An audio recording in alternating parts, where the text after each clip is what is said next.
হ্যাঁ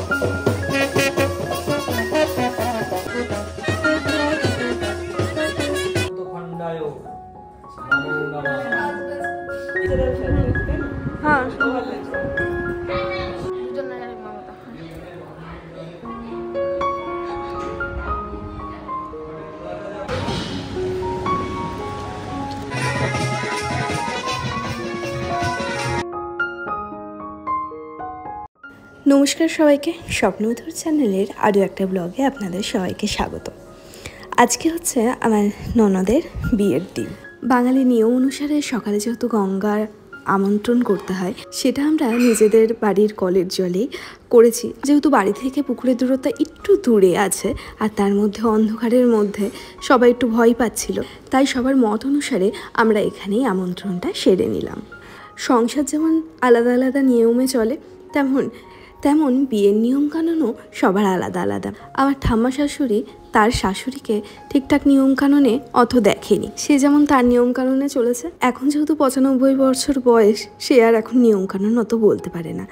ওই কারণে আমরা যেমন টুকিটাকি নিয়মকানুন সেইগুলোই মেনে চলি। এখানে আমন্ত্রণ করে এসে আমি চলে আসলাম আমার ঠাকুর ঘরে, যেখানে আমার ননদের বিধি থেকে শুরু করে বিয়ের সব সরঞ্জাম রাখা রয়েছে। এখন যেহেতু ওকে বরণ করতে হবে, বরণ করা থেকে শুরু করে প্রদীপ ধরানো সব কিছুই তো এখন হবে। আপনারা যারা মেয়েদের বিয়ে দিয়েছেন তারা তো জানেনই কত নিয়মকানুন সব কিছু রয়েছে। এখানে দেখে বেশ ভালো লাগছে জানেন তো, কিন্তু এই বৃদ্ধি বিয়ের সব জোগাড়জারি করতে যে কত কালঘাম ছুটে গেছে সে মাত্র আমরাই জানি। গোবর থেকে শুরু করে বটের ডাল, জগডুমুর সব কিছুই। তাও আমার বাপের বাড়ি কাছে বলে অনেক না সুবিধাই হয়েছে জানেন তো। বাড়ি যেহেতু কাছে, যাওয়া আসারও কোনো সমস্যা নেই। আর মা, ঠাম্মা, বাবা, ছোটো মা সবাই মিলে এই বৃদ্ধি বিয়ের টুকিটাকি কুচখাচের ব্যবস্থা করে রেখেছিল, যেটা ওই বাড়ি থেকেই নিয়ে এসেছিল।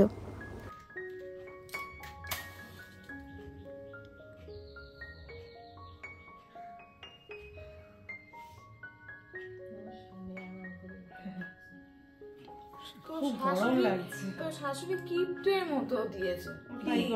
আমি তেল দিয়েছি। শাশুড়ি কি তোমার মেয়ে সবচেয়ে কিপ্টে? হ্যাঁ, তোর শাশুড়ি এইটুকু চিড়ে এইটুকু না খেতে পারি না, খেতে পারি না কিলো। তাই একটু বেশি করে দিতে হয় না। এটা খাবেন না? হ্যাঁ না খাবো না। একটা মিষ্টি, তিনটে মিষ্টি আমাকে না প্লেটে রাখবো তো। তুমি নিতে পারছো না ওদিকে জানি। আরে করবে কি, চুপ করো।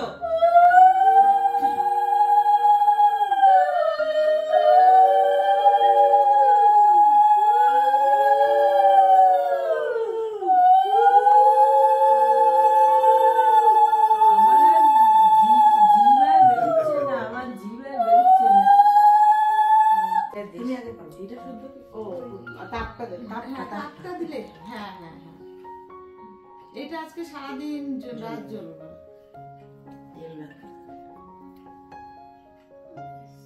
আমি একটু দিয়ে নি। আরে আরেকবার দাও, দুবার না তিনবার হয়েছে।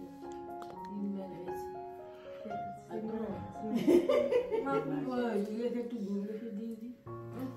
গুগল ভাবছে আমার প্রবলেম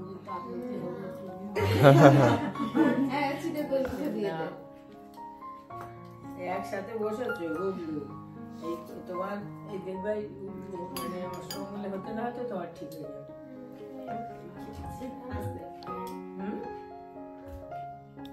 ওই দেখ দাঁত কেটে দিল, ও দাবি তুমি পার পাবা না। পার পাবা না, দাঁত কাটতে কোনো উপায় নেই। ঠিক আছে, বরণ করবে ধরাতে হবে। এটা হবে পরে।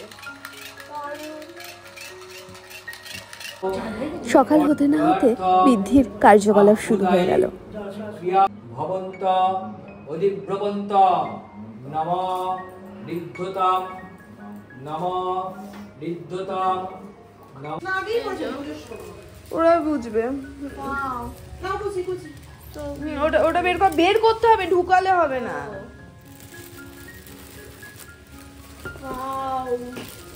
আরে এই গাছ কৌটোটা বের কর, গাছ কৌটোটা। হ্যাঁ হ্যাঁ হ্যাঁ, ওটা পুরোহিত দিয়ে দেবে। সিঁদুর কি করে এর ভিতরে ঢুকে রাখতে হয়? খুলবো? খুলে দেখবো? আরে এটা পড়ছে, আমি তো এইমাত্র লিখলাম। এখানে দেখুন এই মুকুটটা কি সুন্দর না, আমার তো খুব পছন্দ হয়েছিল। হ্যাঁ এইদিকে তো ননদ সোনার গয়না টয়না পরে বৃদ্ধির লুকে রেডি হয়ে গেল। আর এখানে হলদির এখনও ডেকোরেশন চলছে। আর সকালবেলা স্নান করে পরেছিলাম আমি এই শাড়িটা। সত্যি কথা বলতে এই কালারটা আমার না সত্যিই পছন্দের। আর এরকম শাড়ি পরবো অনেক দিন ধরে ইচ্ছা ছিল। এই শাড়ির সাথে এরকম একটা গয়না হবে চিকল দেওয়া। আপনারা তো দেখেই নিলেন সকালের শাড়ির রূপটা আমার ঠিক এরকম ছিল। আর আপনারা অনেকেই বলেছেন শাড়িটা কোথা থেকে কিনেছি। আমি শাড়িটা আমাদের সামনের মার্কেট থেকেই কিনেছিলাম। আপনারা কিনলে যে কোনো মার্কেটে গিয়ে বলবেন ব্লাউজ সহ জামদানি শাড়ি আপনাদের দিয়ে দেবে। ঘটে স্পর্শ করাবে, মাটিতে স্পর্শ করাবে, কপালে স্পর্শ করাবে। জোকার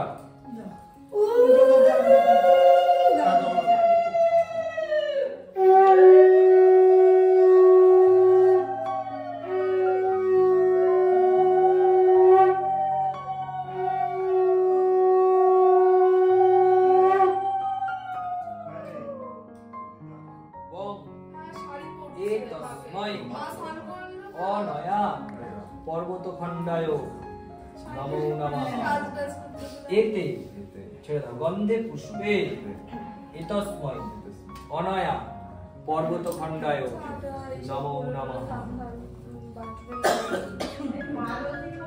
এতে গন্ধে পুষ্পে এতৎ অধিপতয় দেবায় শ্রী বিষ্ণবে শুভ গন্ধ অধিবাসনা। মাটিতে করাও, কপালে দেবে, ফোঁটা দিয়ে দাও। জোগাড় দেবে।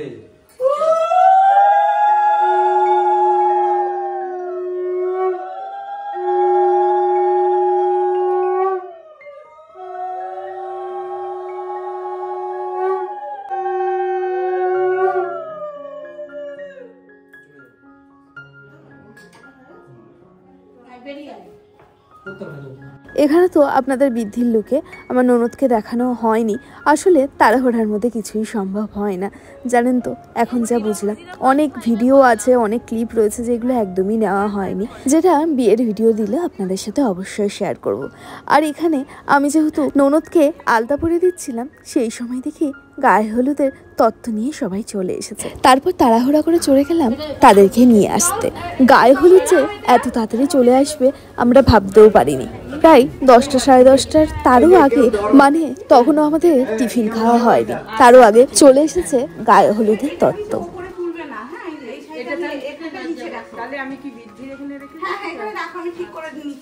আচ্ছা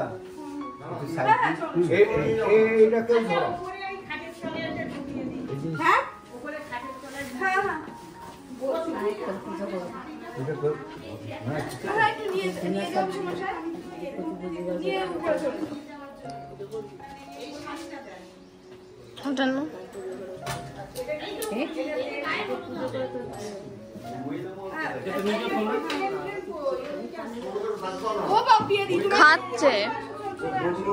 তারপর গায়ে হলুদের তত্ত্ব ঠিকঠাক জায়গায় রেখে আমরা চলে আসলাম, মানে আমরা বলতে আমি চলে আসলাম ননদকে আলতা পরাতে। জানেন তো এটা খুব সকালেই পড়ার কথা ছিল, আমরা না একদমই ভুলে গেছি আলতা পরানোর। তারপর বৃদ্ধি হয়ে যেতেই তারপর আমরা শুরু করে দিয়েছিলাম আলতা পরানো। ভেবেছিলাম যে 2 মাস আগে সব কাজ তো ঠিকঠাক করে রেখেছি, বিয়ের দিন হয়তো অত সমস্যা হবে না। ঠিক উল্টোটাই সব সময় হয়। বিয়ের দিন যে এত ঝামেলার মধ্যে পড়তে হয়েছিল আমরা সেটা কেউ ভাবতেও পারিনি। অন্যদিন কারেন্টই যায় না, আজকে সকাল থেকে প্রায় 6টা থেকে প্রায় 11টা পর্যন্ত কারেন্টই নেই। এবার আমাদের মোটরের সাথে ওটা তো যেহেতু লাইন করা নেই, জল উঠছিল না, বুনুকে দিয়ে দিয়েছিলাম আলতার দায়িত্ব। এইদিকে চলে আসলাম ফাইনালি ঘরে। আমি এবারটা গায়ে হলুদের ড্রেস পরবো। সবার প্রায় গায়ে হলুদের পোশাক পরা কমপ্লিট। ফাইনালি আমি গায়ে হলুদের ড্রেস পরে রেডি হয়ে গেলাম। কিন্তু জানেন তো ওই তাড়াহুড়ার সময় সব কিছু কাজের হয় না। শাড়িটা পরেছি কিন্তু মনের মতন না ঠিক পরতে পারলাম না। তারপর ননদের সাথে একটা রিলস ভিডিও করে বেরিয়ে পড়লাম কুলো মাথায় নিয়ে জল সইতে।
গায়ে হলুদ করেছি, যেহেতু কোনো ক্লিপ না থাকায় এখানে ফটো আপনাদের সাথে শেয়ার করে নিয়ে বিয়ের ভিডিও আসলে আপনাদের সাথে অবশ্যই সেটা শেয়ার করব। গায়ে হলুদ শেষ হতেই চলে আসলাম যেখানে বিয়ে হবে সেখানে। সময় বলতে সাজাচ্ছি 3টে বাজে, 1.5 ঘন্টা যেতে লাগবে, হয়ে যাবে। এই তো হয়ে গেছে, হয়ে যাক আর যাই হোক, আমি না আসলে সাজানো শুরু করতো না। এখানে এসে দেখি যে টাইমের মধ্যে কাজ বলেছিল শেষ করবে, এখনো সেটা করে যাচ্ছে। জানি না কখন কি শেষ হবে না হবে। একদিনে এত রিচুয়াল থাকার কারণে চাপ হয়ে যায় কিন্তু প্রচুরই। চলুন দেখি, যা হচ্ছে ভালোই হচ্ছে, ভালোই হবে। চলুন দেখি কতটা কি শেষ করতে পারলো না পারলো।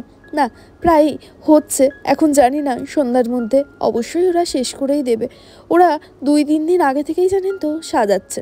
যাক, যেমন ভেবেছিল শ্রেয়সী ওরকম করেই সাজাচ্ছে। এই যে যা প্যান্ডেল দেখছেন, আপনারা তো আগেই জানেন সব কিছু ডেকোরেশন কিন্তু আমার ননদই ঠিকঠাক করেছে, কোথায় কি হলে ভালো হয় না হয়। কিন্তু চারিদিকটা কিন্তু খুব সুন্দর লাগছে। ওই যে এখান থেকে দেখতে পাচ্ছেন বিয়ের মণ্ডপ থেকে শুরু করে মেয়ের বসার জায়গা সব কিছুই প্রায় কমপ্লিট। না, ওইদিকে আর নিয়ে যেতে পারবো না, কারণ এদিকে আবার তার দেওয়া রয়েছে। চলুন ভিতরের দিকে যাওয়া যাক। ভিতরে গিয়ে দেখি বর বসার জায়গাও হচ্ছে। চাই তাহলে তাড়াতাড়ি করে খেয়ে নিই, কারণ এখন প্রায় 3টে সাড়ে 3টে বেজে গেছে। আমার পার্লারে যাওয়ার কথা ছিল প্রায় 3টে নাগাদ, এখনই প্রায় 3টে সাড়ে 3টে বাজে। জানি না কখন যেতে পারবো। যাই হোক, তাড়াহুড়া করে খাচ্ছি, 4টের মধ্যে পৌঁছাতেই হবে। মাকে বললাম, মা তুমি একটু খাইয়ে দাও, নোকটা নিয়ে একটু সমস্যা হচ্ছিল বই কি। আর মা যখন আছে খেয়ে নিলাম মার হাতে। যাই, খেয়ে দে এখন সোজা চলে যাবো পার্লারে। তাহলে এখনকার মতন এই পর্যন্ত, আসছি নতুন ভিডিও নিয়ে খুব শীঘ্রই।